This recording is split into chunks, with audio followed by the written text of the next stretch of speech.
What's up, everybody? Jablinski Games here. This is Jack Black. That is my boy, Broseph. Oh, totally kidding. Everybody loves to hate Electronic Arts, and here's more things of why you can love to hate Electronic Arts.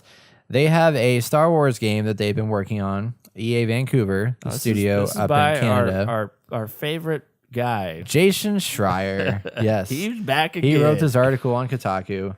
He is all about like publishing these stories, though. He's got that down for sure. Yeah, it's a love-hate relationship, Mr. Schreier. So a little bit of background: Electronic Arts was working on a game, Star Wars game. Obviously, they have Star Wars Battlefront 2. First one was good but shallow. Second one was good but troubled because of all the microtransaction bullshit they put in there. But it was a great game. They just had microtransaction bullshit that like basically killed the game.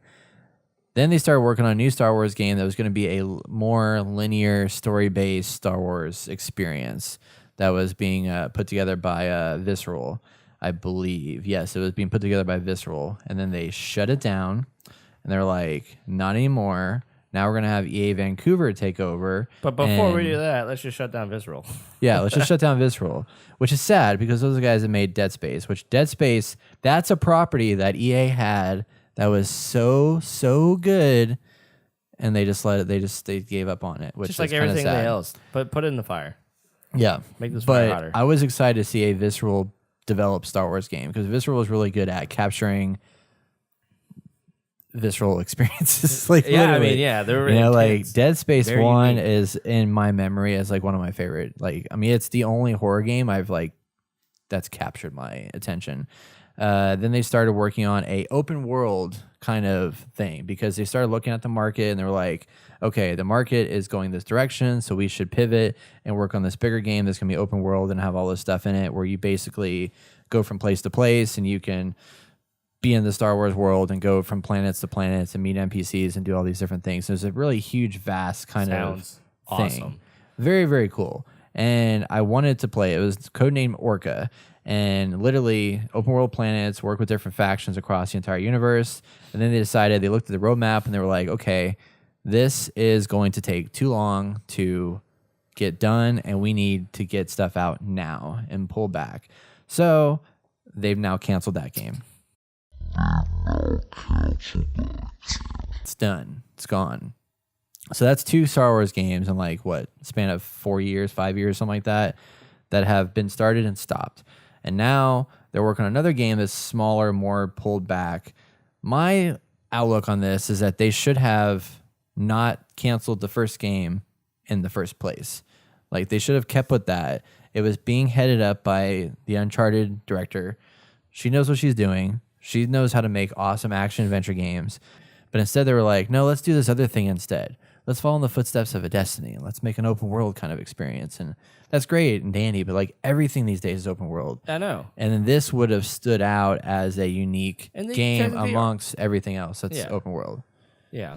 Property of Star Wars was under LucasArts from 2002 to 2006, a 4-year period. There were 16 Star Wars games developed, such as Star Wars Bounty Hunter, Knights of the Old Republic, Knights of the Old Republic 2, Star Wars Commando, Star Wars Battlefront, like the Jedi Knight Academy.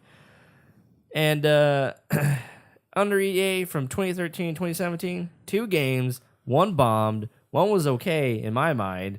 And it's like, well, now we just cut like 2 or 3 Star Wars games, destroyed a studio that would easily have made a good Star Wars game.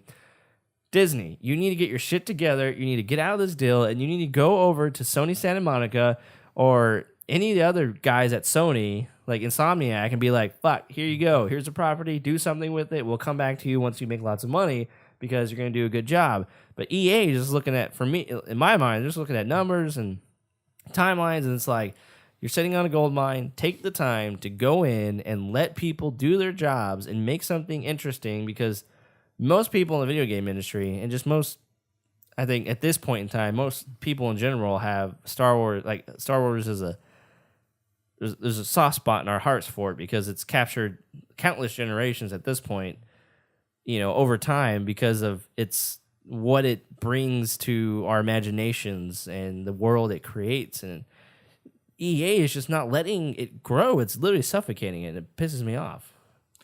Pisses me off too. It's just like, fuck. Head on over to thegamer.net for our full podcast episode for our weekly game impressions and top headlines of the week. That's one of me doing an interview. Here's one of all of us.